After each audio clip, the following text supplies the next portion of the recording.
Thanks and welcome. It's really nice to be back at ISMB after, 3 years of having to do this remotely. So this is a great opportunity to introduce some of the programs that we're working with in our partnership with NSF, which I'm forever grateful for. I'm going to tell you just a little bit first about NIH, in case it's a little new to you. Okay, it's not advancing.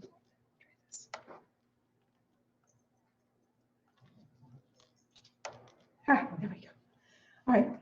It might be the case that NIH is new to you, and just in case it is, there are 27 institutes and centers at NIH, and each of them have their own funding priorities, their own missions, their own budgets.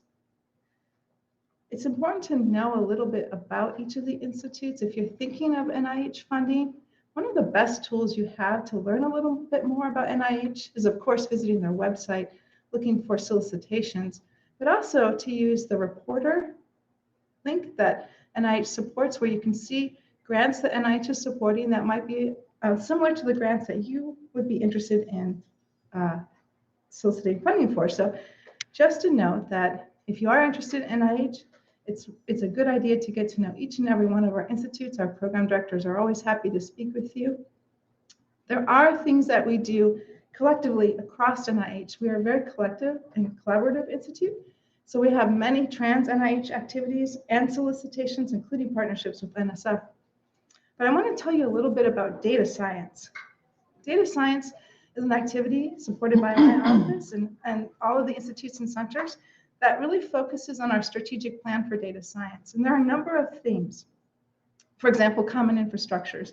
I'll just tell you just a minute about our partnerships with cloud service providers, AWS, Google, and Microsoft Azure.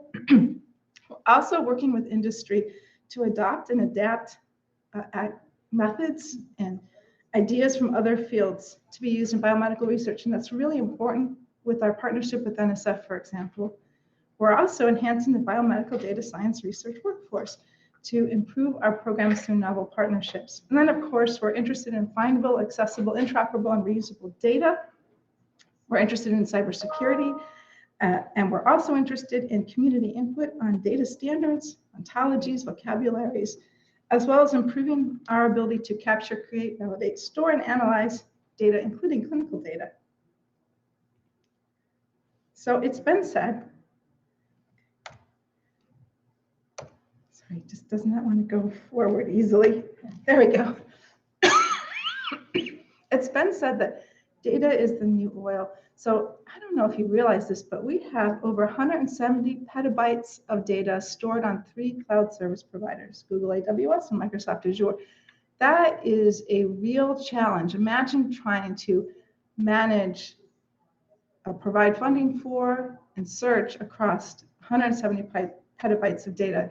We have partnerships with DOE on petabyte scale sequence search, for example, but these are real grand challenges. What are some of the things that researchers are doing in the cloud with our data? Metabolomic analysis, a whole genome sequence analysis, single cell omics analysis, microscopic image analysis, cryo-EM is a big push, cellular structure and function, genomics and phenotypic analysis, and of course, a variety of different platforms for imaging analysis. This is just a snapshot of some of the work that we're doing with our data in the cloud. I think that if you're interested in this, you can certainly visit our website and our STRIDES program to learn a little bit more. But if data is the new oil, then software is really an important part of the data ecosystem. It's like the refinery, it's been said. We're supporting a number of software initiatives, including software hardening. We have working with RDA and Research Data Alliance on the FAIR for Research Software, FAIR for RS, as well as a number of other activities. But one of our most important activities is actually our partnership with NSF in our software programs.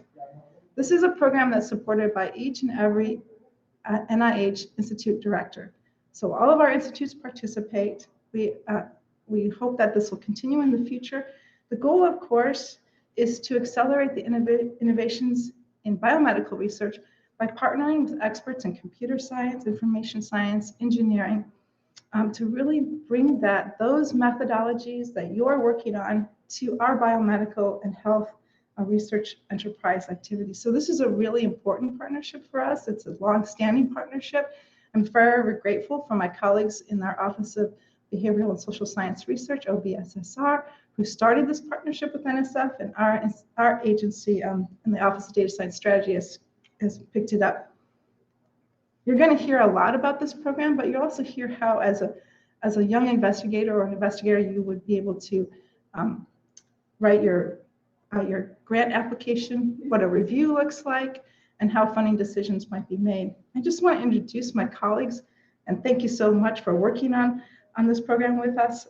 Feng-Lao Mao is our program officer for cloud computing.